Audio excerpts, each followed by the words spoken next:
नाज़रीन, सॼे मुल्क जे आम पेट्रोल जे अघनि में वाध सबब तलहार जो अवाम बि सख़्त परेशानी जो शिकार थी वियो आहे। इन हवाले सां तफ़सील ॾिसूं था रुस्तम अली कहिरी जी हिन रिपोर्ट में।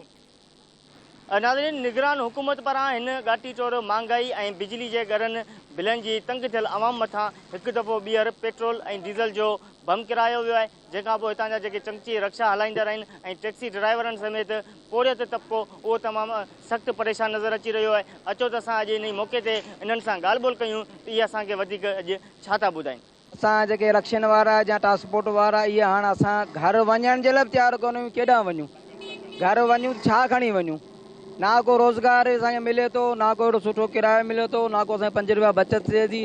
निगरान मां वॾियूं उमेदूं हुयूं, पर उन्हनि जी हालति इहा आहे त मुल्क में महांगाई करे ग़रीब आवाम खे सफ़ा तबाह करण ते छॾियो अथनि। हिकिड़ो अटो महांगो, खंडु महांगी, बिजली जा बिल ॻाटे टोड़, वरी मथां जेको पेट्रोल जी ही हालति आहे त हिननि माण्हुनि खां जीअण जो जेको आहे हक़ खसे वरितो आहे। जीअं त अॼु सुबुह जो सवेर जीअं उथी आयासीं त ॾिठोसीं त पेट्रोल जो रेट 334 रुपया, गिहु महांगो, अटो महांगो, खंडु महांगी, वरी ही बम मथां ही किरायो अथनि।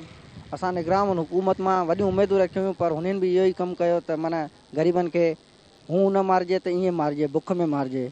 असांखे का बि ख़बर नथी पवे छा पिया कनि, असांजा हुकुमरान आहिनि या असांखे लुटण वारा आया आहिनि, का ख़बर नथी पवे। मुआशी हालात तमामु तंग थी विया आहिनि, बेरोज़गारी वधी वई आहे, टैक्सियुनि वारा माण्हू किथे वञनि, कीअं पंहिंजे बचनि जो गुज़ारो कनि। सुबुह खां शाम ताईं बीठा आहिनि, सुबुह जो 5 बजे अचनि था, राति जो 12 बजे ताईं बीठा आहिनि, किराया कोन आहिनि, शाम जो छा खणी वञनि। ॿिया रोडनि ते वञूं त ट्रैफिक पुलिस वारा जेका 400-500 रुपया भत्तो कमाइनि, उहे ट्रैफिक पुलिस वारा खड़े वञनि। कंहिं बि बहाने सां ज़ुल्म ई ज़ुल्म आहे ग़रीब आवाम ते। जी नाज़रीन, तव्हां हितां जे शहरीन ऐं पोरियत तबिके जूं तव्हां ॻाल्हियूं ॿुधियूं।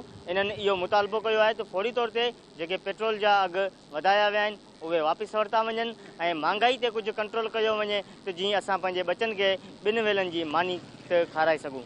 कैमरा टीम सां गॾु रुस्तम अली कहरी, धरती न्यूज़, तलहार।